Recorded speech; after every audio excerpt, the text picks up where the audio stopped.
Hai teman-teman, selamat datang di channel artikel YouTube. Channel pertama cerita Kenshin. Kali ini admin upload lagi ya. Terima kasih. Kisah pemuda kaya, anak bos besar, pemilik 73 perusahaan, yang menjadi cleaning service.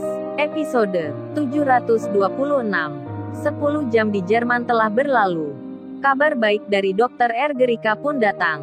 Diana, anak yang baru dioperasi itu, serta yang baru mendapat transfusi darah dari Kenshin, dinyatakan telah sembuh. Diana pun sudah bisa bicara, sudah bisa berdiri, bahkan bermain dengan anak lainnya. Dokter-dokter pun sangat senang melihatnya. Kesembuhan Diana cepat sekali. Hingga kini bersama Narnia, Chika dan Michi, Diana main bersama, layaknya anak kecil pada umumnya.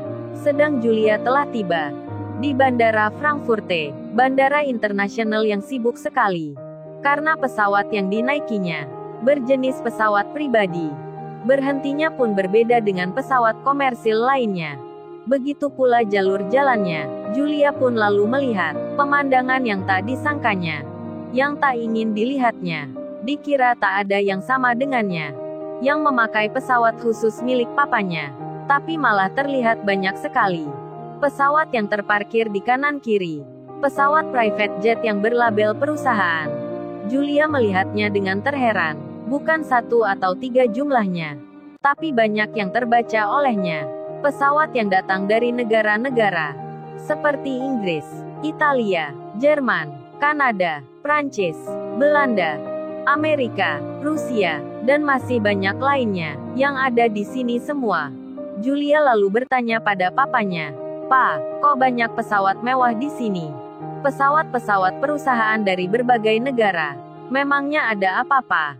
Apa mereka juga berkunjung di tempat ini?" Papanya pun menjawabnya, "Papa juga belum tahu Julia, karena papa tak sering ke sini. Tapi kemungkinan mereka tamu-tamu negara, atau tamu-tamu presiden di sini. Sebab tak mungkin sekali, banyak perusahaan yang berbeda negeri bisa datang bersama-sama seperti ini, kalau tak ada urusan negara. Rasanya itu tak mungkin." Julia menjawabnya, "Iya Pa, benar itu masuk akal Pa. Kayaknya mereka diundang oleh negara Jerman ini." Julia dan papanya mengira begitu. Kemudian mereka pun disambut oleh para pegawai perusahaannya yang di Jerman. "Selamat datang bos di sini. Selamat datang Tuan Putri Julia. Kami sudah menantikan Anda semua." Bosnya Mr. Satan Kardus itu pun bicara. "Oh ya, kalian semua, apa sudah mengawasi cucu saya Diana?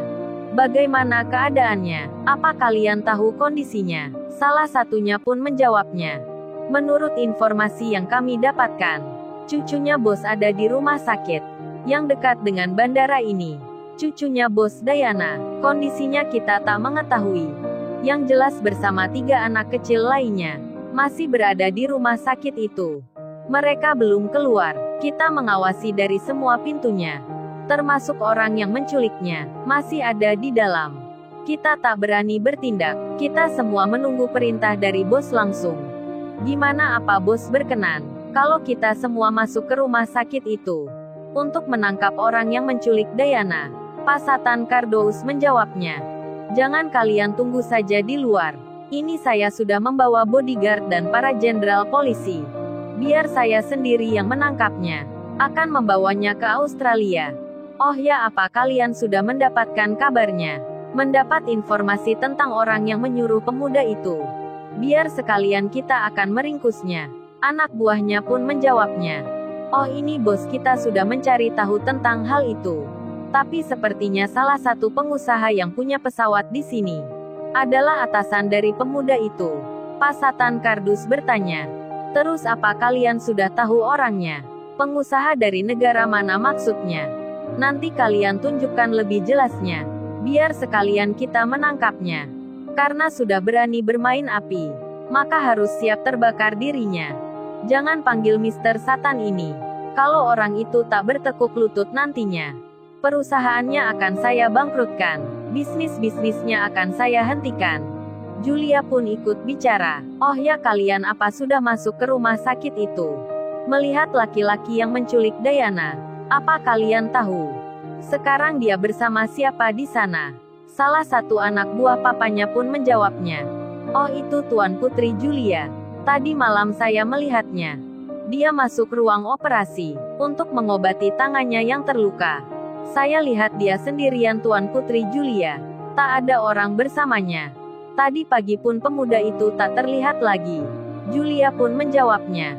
Kalau tak terlihat mungkin sudah mati dirinya. Lagian untuk apa tangannya dioperasi segala? Nanti juga akan aku patahkan. Oh ya Pak, lebih baik kita masuk rumah sakit itu sekarang. Untuk menangkap pemuda cleaning service yang menyamar itu. Julia sudah tak sabar ingin menampar mukanya. Ingin memukul wajahnya.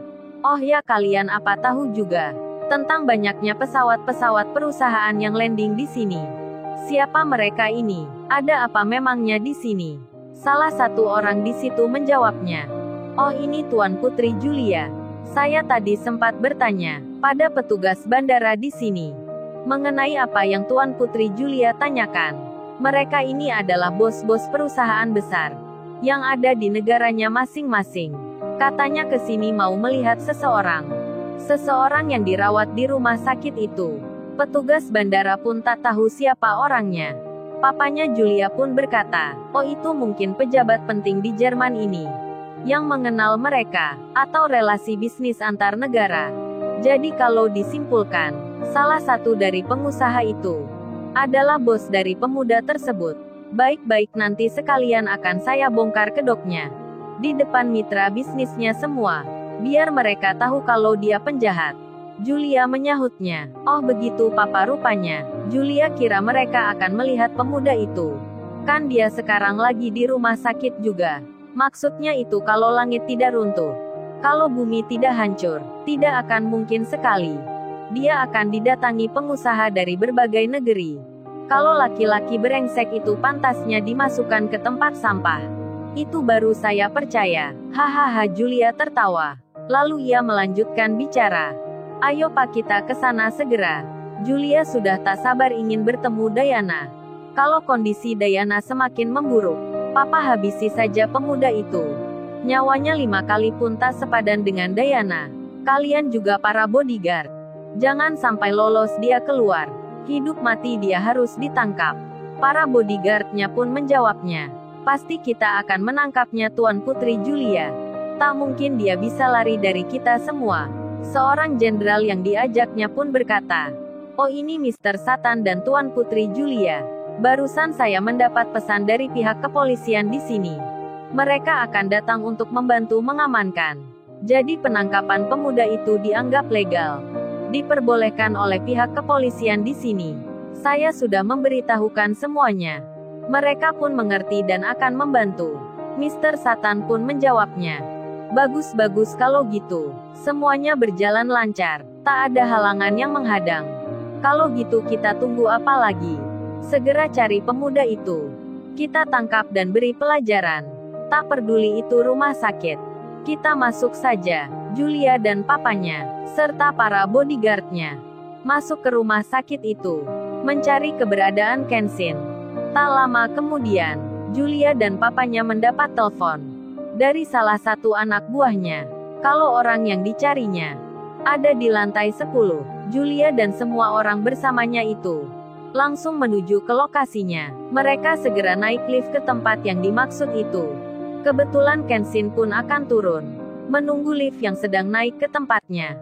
Kenshin pun berdiri sendiri. Sesaat kemudian, tibalah Julia dan papanya, serta orang-orang yang bersamanya, telah sampai di lantai 10. Pintu lift pun terbuka. Di waktu bersamaan juga, Kenshin ada di situ. Di depannya Julia. Julia melihatnya, langsung berjalan maju dirinya, dengan muka marah dan emosi.